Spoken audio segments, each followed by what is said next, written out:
अस्सलाम वालेकुम friends, facts TV में खुश आमदीद। आज की इस वीडियो में हम बात करेंगे ईरान के मुतल्लक दिलचस्प और हैरत अंगेज़ हक़ाइक़ की। इससे पहले हम अपनी वीडियो का आगाज़ करें, आप दोस्तों से गुजारिश है कि हमारे चैनल को सब्सक्राइब करें और साथ बने बेल के आइकन को भी दबा दें ताकि हमारी हर नई वीडियो की अपडेट आप तक बर वक्त पहुँच सके। ईरान मगरबी एशिया में वाक़ एक इस्लामिक मुल्क है। ईरान का सरकारी नाम इस्लामी जमहूरिया ईरान है। ईरान की मौजूदा आबादी 79 मिलियन से भी ज़्यादा है और ये आबादी के लिहाज से 18वां सबसे बड़ा मुल्क है। अगर हम ईरान के रकबे की बात करें तो ईरान का कुल रकबा 16,48,195 मुरबा किलोमीटर है। ईरान एक इस्लामी जमहूरिया मुल्क है जहाँ सदारती निज़ाम हुकूमत है। ईरान का सरकारी मज़हब इस्लाम है। ईरान का दारुल हुकूमत तेहरान है और ये ईरान का सबसे बड़ा शहर है।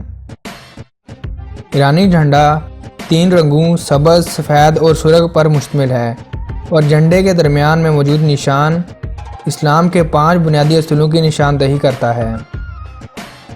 ईरान का टोटल GDP 425.3 बिलियन डॉलर है और ईरान का पर कैपिटा GDP 4,957.58 डॉलर है। फ़ारसी ईरान की सरकारी ज़ुबान है। इसके अलावा ईरान में तुर्किक, कुर्दिश, गिलाकी और अरबी ज़बानें बोली जाती हैं। ईरान की 99% से ज़्यादा आबादी मुसलमान है। 1930 तक ईरान का नाम फ़ारस था। फ़ारसी ज़ुबान में ईरान का मतलब है आर्यान की सरज़मीन। ईरान के दारुल हुकूमत तेहरान को दुनिया में सबसे ज़्यादा बदतरीन हवाई आलूदगी का सामना है। तेहरान में हर रोज़ 27 लोग हवाई आलूदगी से मुतल्लिका बीमारियों की वजह से मर जाते हैं। ईरान में हर साल 4 इंच से भी कम बारिश होती है।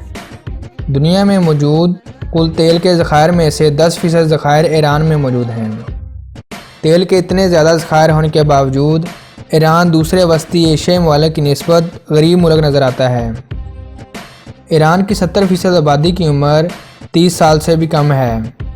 ईरान का बॉर्डर तुर्की, इराक, कुवैत, पाकिस्तान और ओमान के अलावा 10 ममालिक के साथ लगता है। ईरान में सैटेलाइट TV पर पाबंदी आयद है। ईरान में मर्दों को छोटे कपड़े और टाई पहनने पर पाबंदी है। ईरान में एक पानी की तरसील का निज़ाम है जिसे कनात कहा जाता है। इस निज़ाम में पानी को टनल्स के ज़रिए उस जगह पहुंचाया जाता है जहां इसकी ज़रूरत होती है। ईरान में 9 साल से ज़्यादा उम्र की लड़कियों का घर से बाहर निकलते वक्त हिजाब पहनना लाजमी है। ईरान में 4 मौसम होते हैं। सर्दियों के दौरान पहाड़ी इलाकों में बहुत ज़्यादा बर्फ़बारी पड़ती है और गर्मियों के मौसम में कुछ इलाकों में दर्जा हरारत 100 डिग्री फ़ारेनहाइट से भी तजावज़ कर जाता है। ईरान में लड़कियां 13 और लड़के 15 साल की उम्र में कानूनी तौर पर शादी कर सकते हैं। ईरान में लड़की का शादी के बाद स्कूल जाना हराम माना जाता है। ईरान में शरह ख़वानगी 87.6% है जो 1970 में सिर्फ 37% थी। ईरानी अपने कालीनों की वजह से पूरी दुनिया में मशहूर हैं जो वो पिछले 2500 सालों से बनाते आ रहे हैं। ईरानी कानूनी तौर पर 15 साल की उम्र में वोट डाल सकते हैं। ईरान में शराब नोशी पर पाबंदी है, ताहम गैर कानूनी तौर पर शराब की स्मगलिंग की वजह से हर साल 700 मिलियन डॉलर का बिजनेस होता है। ईरान में जिन्स बदलने का ऑपरेशन कानूनी तौर पर जायज़ है। ईरान की साहली पट्टी बहरा हिंद और बहरा कैस्पियन के साथ लगती है। ईरान में मुख्तसर अरसे तक भी शादी की जा सकती है। इस अमल को सगी कहा जाता है।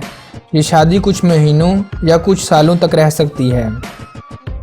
ईरान में बहुत सारे लोग माशी मसाइल की वजह से शादी नहीं कर पाते, इसलिए ईरानी हुकूमत हर साल 720 मिलियन डॉलर का शादी फ़ंड मुख्तस करती है ताकि लोगों की मदद कर सके।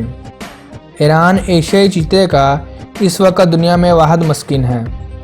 दुनिया की सबसे पहली विंड मिल भी ईरान में ईजाद हुई थी। ये ख्याल किया जाता है कि डाक के निज़ाम का आगाज़ 550 कबल मसीह में ईरान ही से हुआ था। दुनिया के नायाब और महंगे तरीन ज़ेवरात ईरान के कौमी ज़ेवरात के ख़जाने में मौजूद हैं। ایران میں عورت کا گھر سے باہر کام کرنے سے پہلے گھر کے سربراہ سے اجازت لینا لازمی ہے۔ ایران میں 22 یونیسکو ورلڈ ہیریٹیج سائٹس موجود ہیں۔ 2003 میں ایران میں آنے والے زلزلے سے 30,000 لوگ ہلاک ہو گئے تھے۔ ایران میں کسی کے ہاں جاتے وقت پھول یا کچوری لے جانا ایک عام روایت ہے۔ ایران کی 61% آبادی فارسی نسل سے تعلق رکھتی ہے۔ ایران دنیا میں دوسرے نمبر پر سب سے زیادہ قدرتی گیس پیدا کرنے والا ملک ہے۔ ایران عظیم تاریخ کا حامل ملک ہے اور یہاں کے لوگ مذہب سے بہت زیادہ قربت رکھتے ہیں۔ اس ملک کا لینڈ مارک، تاریخی مقامات اور جغرافیہ سب مل کر اس کو منفرد ملک بناتے ہیں۔ دوستو، یہ تھی ایران کے متعلق دلچسپ حقائق پر مبنی ہماری ویڈیو۔ اگر ویڈیو اچھی لگی ہو تو اس ویڈیو کو اپنے دوستوں کے ساتھ فیس بک اور واٹس ایپ پر ضرور شیئر کریں اور باقاعدگی سے ویڈیو دیکھنے کے لیے ہمارے چینل کو سبسکرائب کریں۔ اگلی ویڈیو تک مجھے دیں اجازت۔ اللہ نگہبان۔